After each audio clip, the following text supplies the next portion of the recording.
This is one of the most popular ways to start learning Japanese, and it's also the book that I started learning Japanese with. But why is this book recommended so much, and is it a good fit for you? In this video, I'll do a deep dive into the book and tell you what you can get from it, as well as my opinion on it.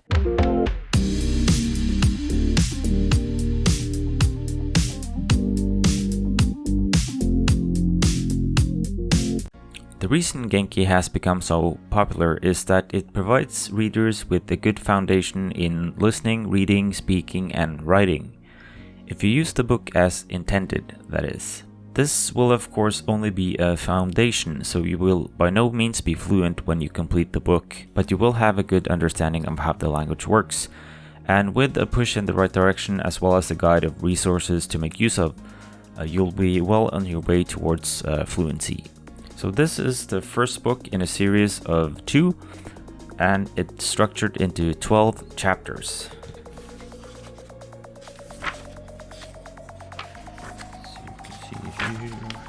So first it covers greetings, and the first chapter is new friends, shopping, making a date, the first date, a trip to Okinawa, a day in Robert's life, family picture, barbecue, kabuki, winter vacation plans, and after the vacation, and feeling ill. So the way the book is structured is that once you get into it, just talks a bit about various things in the introduction here. Oh, and here you see it introduces you to the Japanese writing system through hiragana and later katakana as well.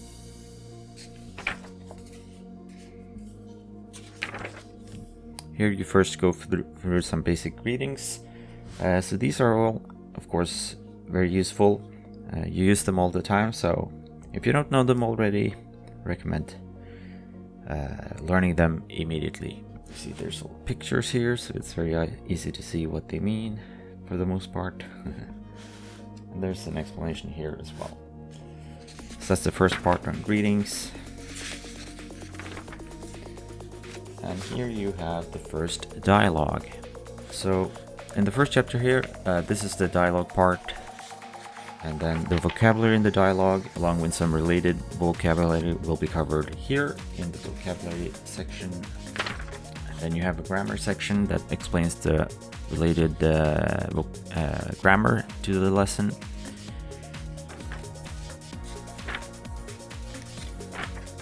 And then there's a practice section here that allows you to practice what the lesson has covered. So there's also a workbook available as well as audio for the text, which I also recommend that you get. For the newer editions, there's an app that you can download that contains the audio, so I definitely recommend that you make use of that as well. So in addition to these main chapters, there's also a section near the end here towards that goes to each chapter. Let's see here. So this is for lesson 1, so see you go over hiragana and have some more practice here, some more ways to practice. And for lesson 2 it's katakana, and from lesson 3 on this section contains kanji and some writing practice. Along with the workbook, you'll get some more writing practice there as well. What I really like about this book is that it gives you a good foundation to build upon. I think, of course, that it's generally best to make use of native level content or content that's made for native speakers, because that's what will sound the most natural. But the problem with native level content is, of course, that it's way too difficult for the average beginner. So just have a Japanese book here, for example. If you start reading this, I mean, good luck. As a beginner, no chance. I mean, you might be able to do it with other languages like French, for example, but with Japanese, with this writing system, it's not gonna happen. So Genki gathers the most fundamental phrases, grammar, and vocabulary in one place. So it's very easy to get started, and the lessons are evenly paced, so you will never be overwhelmed with too much material at once. So the main important thing here is, of course, to read the text and to get everything from the information covered here in text, both the grammar and the new words. And that's why I also think it's very important that you make use of the audio that comes along with it to listen and repeat out loud what the native speakers are saying. These extra words here are also useful to remember, of course, as they're pretty basic. Yeah, the most important thing is the ones covered in the main text. And you see here, they also have this asterisk symbol next to them. Words that appear in the dialogue. So the way it's paced, it will allow you to learn sentences, structures, vocabulary, and grammar that you used most often in the beginning. Meaning that after you've learned it, you will have gained fundamental knowledge of how the language works. So of course you won't be ready to dive into novels in Japanese immediately. Also, you won't be able to hold a conversation with a native speaker without any help after completing this book, but you will be able to dip your toes into native level material. To give you an idea of where you'll be after finishing this book, I was able to read my first manga with furigana after completing Genki 1 and 2. It took a month to get through it, but I managed to do it. So, just so I can get the first book I read. So yeah, I actually read this, Nana. I'm not sure if it's still out, or if it's been completed. I never read the whole thing. But it had furigana, and that was like, made it easy to read. Well, easy is a bit of a stretch, but I managed to get through this book in like, it took me about a month. Lots of new words that I managed to learn, so. It won't be easy to read manga though, but you can get through them if you are dedicated. So, a year after I read my first manga, I completed every book in the Berserk series that had been released at the time. So, of course, I didn't know every word I encountered in Berserk, but I knew enough Japanese to enjoy the story, and I also learned a lot of new words from it, of course. When it comes to speaking, Genki will give you the foundation so that you can ask for directions, go to a store, and go shopping in using Japanese. You can introduce yourself, or you can hold a simple conversation. It's generally easier to hold a conversation with one native speaker at a time, so don't expect to be able to go into a discussion in Japanese. But if you have another, if you have a native speaker that you can talk to, and they're nice enough to, to follow along with your stumblings, then of course I think you can do that with the basic material that you learn through Genki. This is of course far from fluency, but it's also a solid first step that's easy to build upon. Another thing that's really great about this book is that it also contains a lot of drawings that help the book seem more approachable. Like I showed you in the introduction here on Aisatsu. You see, these drawings are very well done in my opinion. They give the book a more light-hearted feel. So it's never too much information on the page here. It always seems like it's really approachable. So I really like that about this book and this series. And this is actually more important than you might think, because I remember I had a Chinese textbook a while back with horrible drawings, and that made the content seem a lot less fun than it otherwise would have. So another interesting thing about this book that I like is that the texts here, they follow, there's a story here, meaning that you get to know the various characters throughout the story. So of course it's not Shakespeare, it's not really that interesting, but there's at least some context here that makes it easier to follow the texts. So I also appreciate that. It gives it more character than if it was just about some new random people with each new chapter. Another good point is that they force you to make use of hiragana and katakana from early on. So the first chapter has you learning hiragana, as we saw, and the second covers katakana, but then you start using kanji from chapter 3. But as you see here, all the kanji has furigana from the start. It's easy to read, but at least it makes you read hiragana and katakana.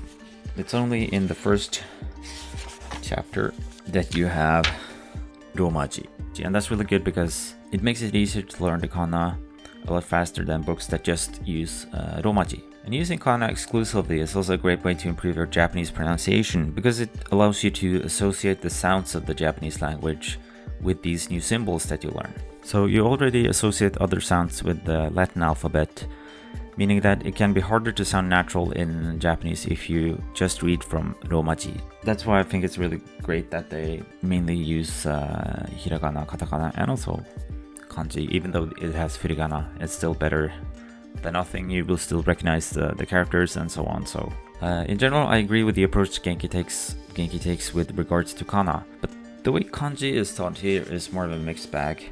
So you see it's introduced here from chapter 3. So it starts with the basic kanji for numbers before encountering other kanji with various degrees of usefulness. So you see here it's the basic kanji so you can tell the time and count and so on. And here you have some basic kanji that you will use a lot, but not all the kanji are equally useful,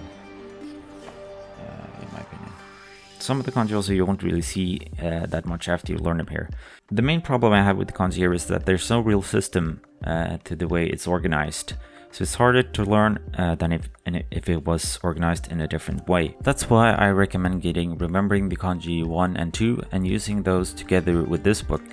You won't learn the kanji the same order as they appear in this book, of course, but there's really no more effective way to learn the kanji than using remembering the kanji. I really recommend that you go through remembering the kanji 1 and 2. So click here or someplace to see a review of remembering the kanji 1 and 2. The grammar explanations also here aren't that bad in my opinion, but sometimes they can be a bit difficult to understand, especially if you're just studying on your own. This might have been mitigated if there had been more or better examples, but I think you really have to look outside of this book for those. So that's why I recommend that you get a dictionary of basic Japanese grammar as well, as that book contains better explanations as well as a lot more example sentences, making the grammar easier to understand. The audio of the book is also a bit slow and unnatural in my opinion, so I still recommend that you listen to it while reading the text and also repeat out loud and try to imitate the speakers, but don't let this be the only audio you make use of. When learning hiragana and katakana, for example thoughtco.com, they have some audio files that you can make use of. I've linked them in the description here, so if you use that link when you learn hiragana and katakana, then you will associate the sounds of Japanese with the symbols, and I think that will really help your pronunciation in the long run. So ThoughtCode, they also have some basic words and phrases, so I also recommend that you listen to those and practice them, as well as the ones here in Genki. Once you get going with Genki, you can also supplement the texts in the book with a series from link.com called Who Is She? That's really aimed at beginners. So you can also gradually start working your way through a longer conversation as well.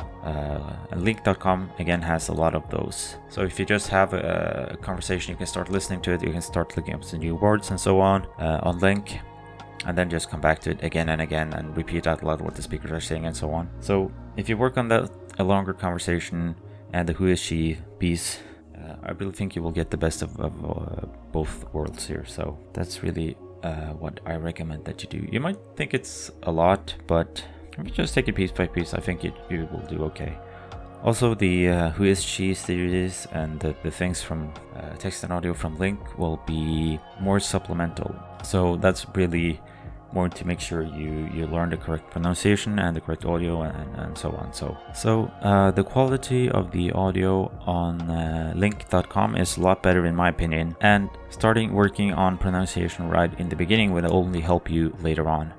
And link.com also contains material from the beginner level to the advanced level, so it's a site you can continue to make use of after you're done with Genki. The fact that you will benefit from using material outside of the book is, of course, a minus point for Genki. But I still think it's one of the easiest ways into learning Japanese, so I still recommend it.